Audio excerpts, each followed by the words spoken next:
All right, so I know of that platform that gives you the best of information. You're not wrong keeping your channel right here. My name is Kweku Tseme, and it's start time for us to get you some updates from our world of business. And we'll start with banking. As the director of PricewaterhouseCoopers Ghana, Vish Ashiagbo, says banks need to diversify their operations in order to be competitive in the future. He explains who becomes the loser or winner depends on how banks position themselves as technology and banking converge. According to the PricewaterhouseCoopers Ghana Banking Survey, there's a need for banks to appreciate strategic vision in banking for them to win in 2020. The survey puts forward 6 priority areas that will make banks successful and competitive in 2020.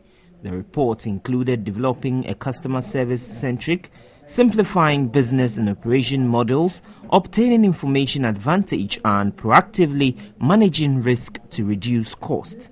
At the launch of the 2015 Ghana Banking Survey results in Accra, Vish Ashiagbo observed there are powerful forces reshaping the banking industry with emerging technologies and regulations which are impacting back economies, business models, and the competitive landscape.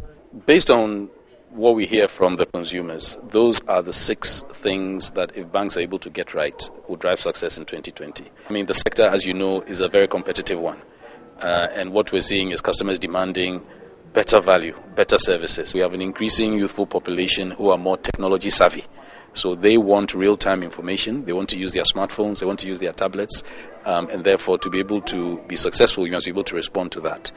With the banking industry converging with technology, there's the worry non-traditional competitors would acquire assets in the industry if banking institutions do not get their acts right. The bank of the future has to be very agile and responding very quickly. It's requiring us to get into areas that were not our strongholds. Technology was never really the stronghold of banks. Most technology companies have a lot of spare cash, whether it's Google, whether it's Apple, whether it's telcos, they have a lot of spare cash. So therefore, if they choose to acquire banks, we can have a totally different industry. Banks need to come out with variety, mobile integration technology that can capture big data and offer user-friendly innovations. Now, I question if you've been to the fuel station and had bad fuel before. Maybe this could be a thing of the past, as the National Petroleum Authority says it will enforce strict rules to ensure oil marketing companies meet the quality of petroleum products in the country. MPA has set up a laboratory in Accra to test the standard of petroleum products to be used in the country. Petroleum products are sometimes claimed to be adulterated by some retailers. Premix fuel has been one of the petroleum products that is mostly adulterated. The National Petroleum Authority has set up a laboratory to test the standard of the product imported into the country for use. This is in partnership with the Ghana Standard Authority. The new central laboratory will allow the MPA recover fiscal revenue which would have been lost through diversion of petroleum products. The Ghana Standard Authority will serve as an independent third party in case of any dispute arising between the regulator MPA and the OMCs under the scheme. We need to agree as a nation to go in the direction defined by standards and quality. This calls for the institution and implementation of a common network of quality systems nationwide, as far as petroleum products are concerned. In 2013, the Petroleum Products Marking Scheme recorded a violation rate of 32% on the part of retailers. As we speak now, the violations have reduced from 32% to below 2%. Signifying the effective nature of the PPMS program. The evidence shows that PPMS could not have come at a better time. Industry coordinator of the Association of OMCs, Kwekwa Jimandria, insisted the regulator provided to other retail outlets to check malpractices. We still want a tool that the operator can use at the retail outlets. It will be the first check to see whether the product is adulterated or not, before we even put into our underground storage tank.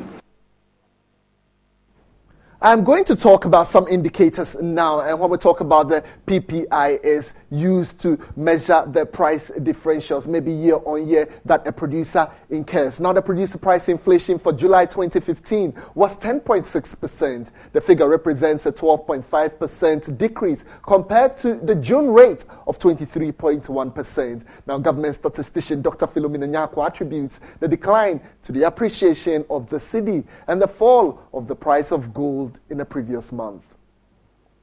The Producer Price Index measures the average change over time in the prices received by domestic producers for the production of their goods and services. The producer price for July was 10.6%. The figure represented a decrease of 12.5% to the 23.1% recorded in June last year. Government statistician Philomena Nyako attributed a sharp decline to the appreciation of the cedi in the previous month. And this was as a result of the appreciation in the value of the cedi and also falling prices of gold on the world market.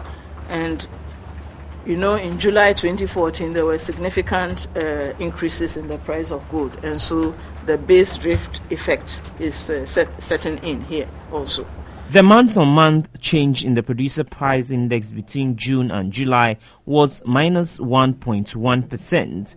The mining and quarrying subsector recorded a decrease of 1.5%. Manufacturing, which constitutes more than two-thirds of total industry, recorded the highest year-on-year producer price inflation rate of 13.5%. The sector saw a decrease of 8.4%. The utilities subsector recorded an inflation rate of 7.3%, also indicating a decrease of 13.5% points over the June 2015 rate. All right, so this is where business is made. My name is Kweku Tim, and I'm joining you tomorrow morning on New Day with some more updates of business.